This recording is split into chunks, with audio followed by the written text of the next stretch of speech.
Howdy folks, time for another rum talk today. I got a fun rum that I just learned about. It's from Okinawa. It's called Cor Cor Red. We're gonna learn all about it. Let's go.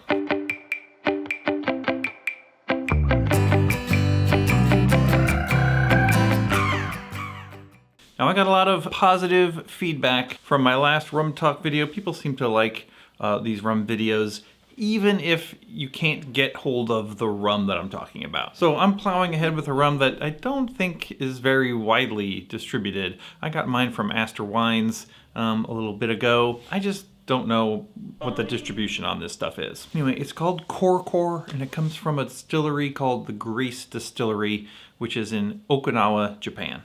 Now, to be a little bit more specific, Japan is a long, skinny island. Down to the south of it is another island, a smaller island called Okinawa, which is, a part of Japan. And then to the east of Okinawa is an even smaller island called Minami Daito. It might also be called South Borodino Island. That's what it says on the bottle. I've never heard of that, but I've also never heard of Minami Daito either, so what do I know? Anyway, it's a very small place, apparently about 2,000 residents or something like that. And it's mostly covered with agriculture, and I suppose they grow a lot of sugarcane because they're making rum. Pretty cool. The Grace Distillery makes two rums. They make Cor Cor Red and they make Cor Cor Green. Cor Cor Green is an agricole style pressed cane juice rum. I got the red version, which is made from molasses. Now I got this from Astor Wines. It cost me about $47. It is 80 proof, and as far as I know, they're still available at Astor Wines, so you could go pick yourself up a bottle if you wanted to. It comes in a sort of nice squat bottle with a twist top. Let's give it a taste. Perfectly clear, unaged rum. It's, I guess they don't age any of the rums. There doesn't seem to be any indication that they're gonna age any of this stuff. On the nose, it's very definitely olives. It's like those other olivey rums that we've had here on the channel before, like the Clarence or some of that stuff from Grenada, the Renegade rums. Those have that sort of very intense green olive flavor, although this one isn't quite as intense. Also got a bit of a grassy note, a bit of a sort of creamy, almost vanilla note. Cheers. It's definitely olivey. Grassy. This is the molasses version of this rum. This isn't the agricole version, but it reminds me a lot of an agricole. A bit grassy, also a little bit creamy.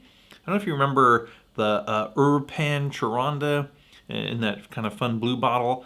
That had a lot of that sort of creamy cream soda kind of flavors. It's got a little hint of that as well.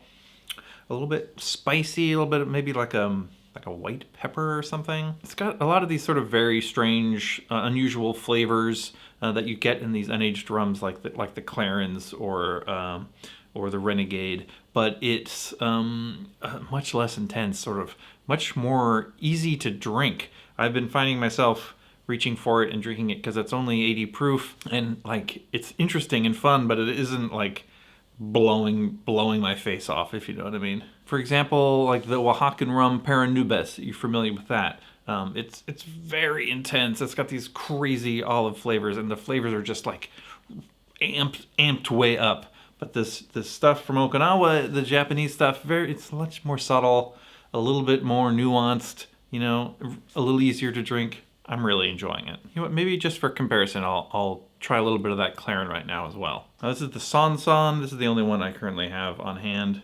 Whoa, I'm getting a lot of like barbecue, like barbecue sauce. This Clarence got mustard going on.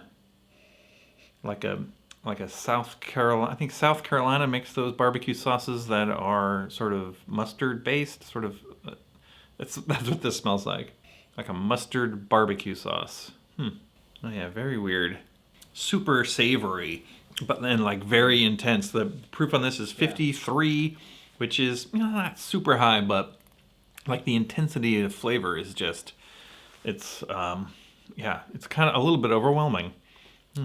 That's pretty good, actually. I mean, one thing to bear in mind is that the alcohol sort of carries the flavor. When you have a higher proof alcohol, it hits your tongue, all this alcohol evaporates, and that's carrying all the esters. It's carrying all the flavor molecules up into your sinuses. You know, it's making you taste things. That's one of the reasons people like these higher proof spirits. It's because it's, you know, it's got more flavors coming out. At 40%, the Cor Cor isn't quite as intense, but I've actually been enjoying it quite a lot. You know what? Let's try that Renegade as well. Now this is only 50%, and it's got a lot of intense flavor as well. I mean, not as olivey as I remember. It's weird sometimes you come back and taste something later. It sometimes tastes a lot different. I mean, definitely olivey, but a little more grassy than I recalled. Yeah. Ooh. Just a lot sharper, a lot of more sort of angular. It's got some similar vibes with the olives and the grassiness, but it's a little bit more intense. And it's a little bit more, I don't know, it's sort of poking you in the face with flavors rather than sort of coating your mouth and warming you up and pleasantly. You know what I'm saying? All right, well, I guess that wasn't a super long video, but Cor Cor Red from Okinawa, or more precisely, Minami Daito, pretty good. Like, I really enjoy this, especially in the context of like other unaged sort of weirdo savory rums. It's more subtle, and it's a little creamier, a little easier to take. I've already drank like probably a third of the bottle just from sort of wanting to go back to it and enjoy it. So have you ever had any of this Cor Cor rum or any rum from Japan? This is the first one I've ever tried, but let me know down in the comments what you think. In the meantime, thanks for watching, and we will see you next time.